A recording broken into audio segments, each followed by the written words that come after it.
Hi, I'm Nate Wakeford, your masculinity and mindset coach. Today I'm going to be talking about current male role models and how they are misleading men.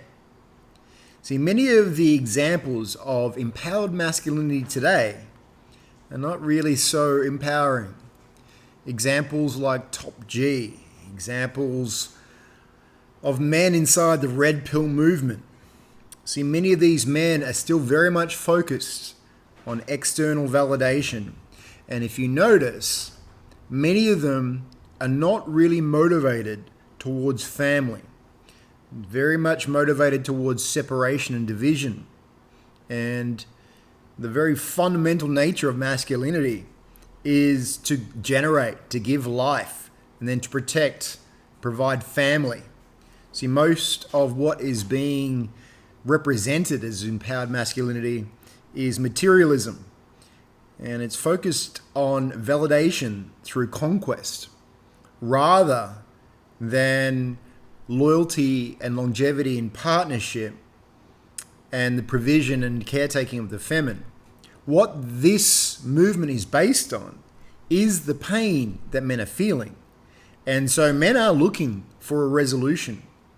They're looking for guidance on how to become men because we have lost our rites of passage. Men no longer know how to be effective in their role, and they're looking for examples of how to better thrive in the context of the modern age. Only what is being presented is a further distortion, is a further misdirection away from what would restore community, what will restore healthy family dynamics. When a man commits himself to becoming an extraordinary man, this is where there is alignment with becoming more physically dominant, becoming more financially successful. These things per se are not bad. These things conform with masculine frame. But often it's not what you do. It's the underlying motivational reason for why you do it, and then how you make use of the rewards of those efforts. So whilst I do endorse becoming physically dominant, becoming a protector, becoming financially successful, where I would differ from the context of healthy masculine frame is that these things are done to establish yourself as a constructive contributor to the family unit. You don't often hear men in these circles talk about family. And often they come from an underlying diminishment of the feminine, which an empowered man doesn't need to do. He doesn't need in any way to diminish another to establish his own value. He establishes his value through having earned it himself, but also in the way that he elevates the people around him and the way that he fulfills his role in his community, in his family, and in the greater society that he might be part of. See, we need healthy role models. We need boys to recognize that it is an aspirational pursuit to become a member of society that the younger generation looks up to, that it's an honorable endeavor to become a great father, that it's an honorable expression of masculinity to take care of your family, And so I'm not challenging that there aren't some positive elements in examples like Top G. He is still preferable, in my opinion, to weak men with feminized frames who hold great shame in masculinity. To that regard, there's something useful there. What I'm pointing to is noble virtue, nobility, to become a true king.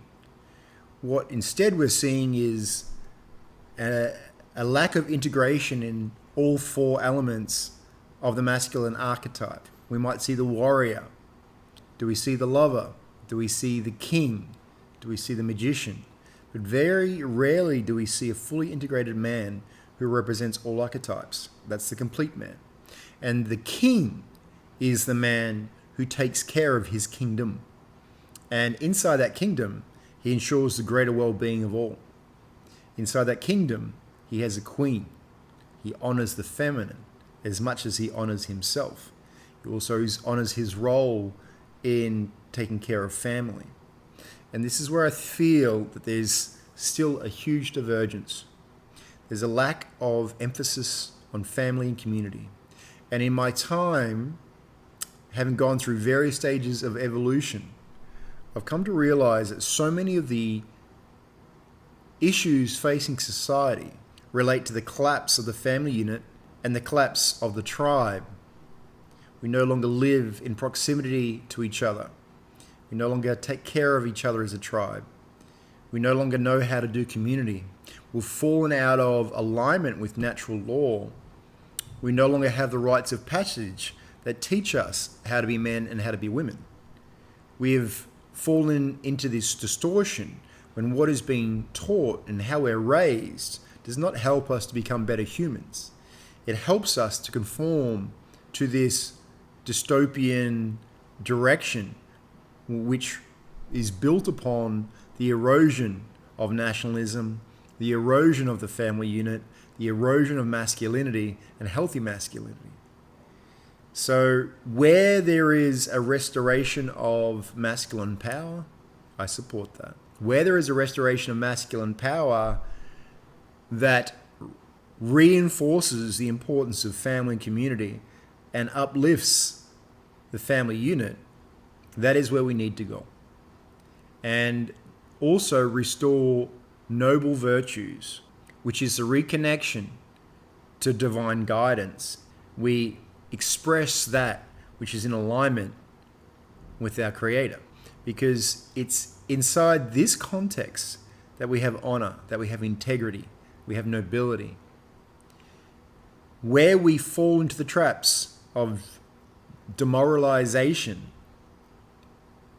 we are still easily manipulated, because when we don't have noble virtue, when we don't have integrity in the way that we go through life, we fall into distortion. And from distortion, we are actually quite easily manipulated and controlled. And so I question those that follow these leaders as to if they become happier. What are the metrics? Definitely becoming more financially successful, as I said, is a great thing. Becoming physically dominant and knowing how to protect and provide are great things. But then that needs to be directed towards taking care of family and community in a way that preserves honor, integrity, and noble virtue. That is what is missing in society. That is the misguidance.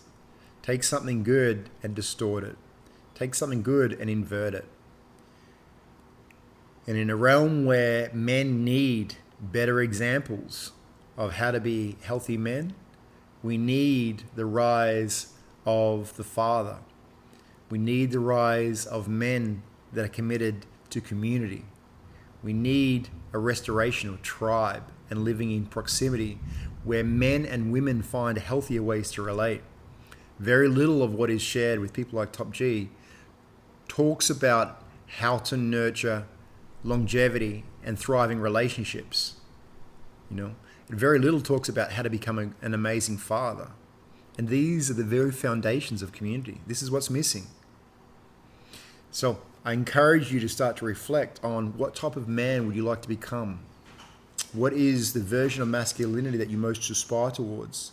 And if it's limited to only getting the penthouse apartment and driving a fast car and picking up as many women as possible, I think you're falling very, very, very short of the type of honorable and noble man, the true king that you could become. So think again.